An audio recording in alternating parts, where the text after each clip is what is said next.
नमस्कार, मैं जूली तिवारी हर समय आपके साथ न्यूज में आप सभी का स्वागत है। तो चलिए नजर डालते हैं आज के कुछ मुख्य समाचारों पर।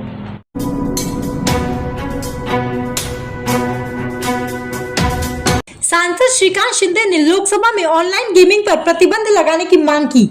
कल्याण लोकसभा क्षेत्र के सांसद डॉक्टर श्रीकांत एकनाथ शिंदे ने आज लोकसभा में जंगली रमी सहित अन्य ऑनलाइन गेमिंग पर प्रतिबंध लगाने का मुद्दा उठाया और इन खतरनाक गेम्स के बढ़ते प्रभाव की जांच की मांग की। श्रीकांत शिंदे ने कहा कि भारत में ऑनलाइन गेमिंग की लत तेजी से बढ़ रही है, खासकर जंगली रमी जैसे खेलों के संदर्भ में। इन खेलों का न केवल युवा पीढ़ी पर बल्कि समाज के विभिन्न वर्गों पर भी गंभीर प्रभाव पड़ रहा है। उन्होंने कहा कि 2025 तक भारत में ऑनलाइन गेम्स का बाजार $30 बिलियन तक पहुंचने की संभावना है, जिसमें सबसे बड़ा हिस्सा जंगली रमी जैसे खेलों का होगा। इन खेलों में पैसे लगाने से कई लोगों के जीवन पर गंभीर प्रभाव पड़ा है। उन्होंने बताया कि राष्ट्रीय परिषद द्वारा 2023 में जारी एक रिपोर्ट के अनुसार जंगली रमी की लत इतनी गंभीर है कि 30% युवा मानसिक स्वास्थ्य समस्याओं का सामना कर रहे हैं, जबकि 3.5% वयस्क भी इस गेम की लत से ग्रसित है। इसमें से 40% लोग पैसे की लालच में फंस चुके हैं। श्रीकांत शिंदे ने कहा कि ऐसे कई मामलों में ये गेम व्यक्तिगत और पारिवारिक स्तर पर आर्थिक संकट का कारण बन गया है। इस लत के कारण कई लोग कर्ज में डूबकर आत्महत्या करने तक मजबूर हो गए हैं।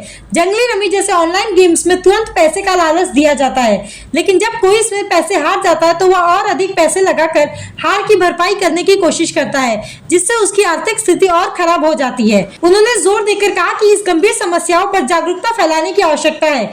इसके साथ ही स्कूल, कॉलेज और समाज में इन ऑनलाइन खेलों की लत और इसके खतरे के बारे में जागरूकता फैलाने की आवश्यकता है। इसके अलावा कठोर नियमावली तैयार करके उचित कदम उठाने की जरूरत है, ताकि इस क्षेत्र में अनुशासन और नियंत्रण सुनिश्चित किया जा सके और हमारी युवा पीढ़ी इस लत से बच सके। सदस्य डॉक्टर श्रीकांत शिंदे जी।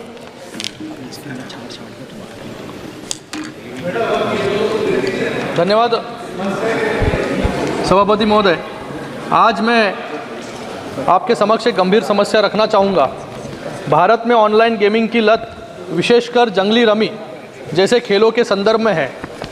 इस डेंजरस ट्रेंड का एनालिसिस करना अत्यंत महत्वपूर्ण है, क्योंकि ये खेल न केवल युवा पीढ़ी को प्रभावित करता है बल्कि समाज के विभिन्न वर्गों में भी गहरी छाप छोड़ रहा है।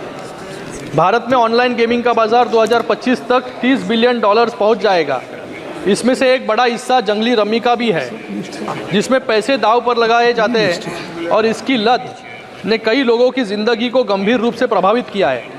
जंगली रमी खेल की लत की समस्या इतनी गंभीर हो गई है कि नेशनल काउंसिल के अनुसार 2023 में ऑनलाइन गेमिंग के कारण 30% युवा मानसिक स्वास्थ्य समस्याओं का सामना कर रहे हैं।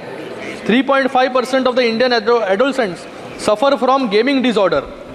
इसमें 40% लोग अत्यधिक पैसे की लत का शिकार हो चुके हैं और कई केस में तो ये गेम्स व्यक्तिगत और पारिवारिक वित्तीय संकटों का कारण बन गया है और आगे जाकर उधार के कारण कृपया लोग आत्महत्या करते हैं। कृपया थोड़ा संक्षिप्त कर दें।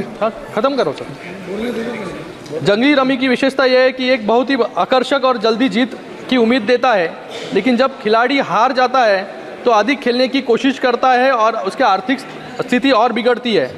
हमें इस मुद्दे के प्रति जागरूकता फैलाने की बहुत आवश्यकता है। यह आवश्यकता है कि हम स्कूलों, कॉलेजों और समाज के अन्य हिस्सों में गेमिंग की लत से जुड़े खतरों के बारे में जानकारी फैलाएं। साथ ही कड़े नियम और विधायक कदम उठाने की ज़रूरत है, ताकि ऑनलाइन गेमिंग के क्षेत्र में अनुशासन और नियंत्रण स्थापित किया जा सके। हमें ये सुनिश्चित करना होगा कि हमारी युवा पीढ़ी जो है वो सुरक्षित रहे और इस लत से बच सके। धन्यवाद सर। श्री खरगेन मुर्मू जी, आप तो आज के लिए बस इतना ही। कल फिर मिलेंगे इसी समय इसी चैनल पर। तब तक के लिए मुझे दीजिए इजाजत। धन्यवाद।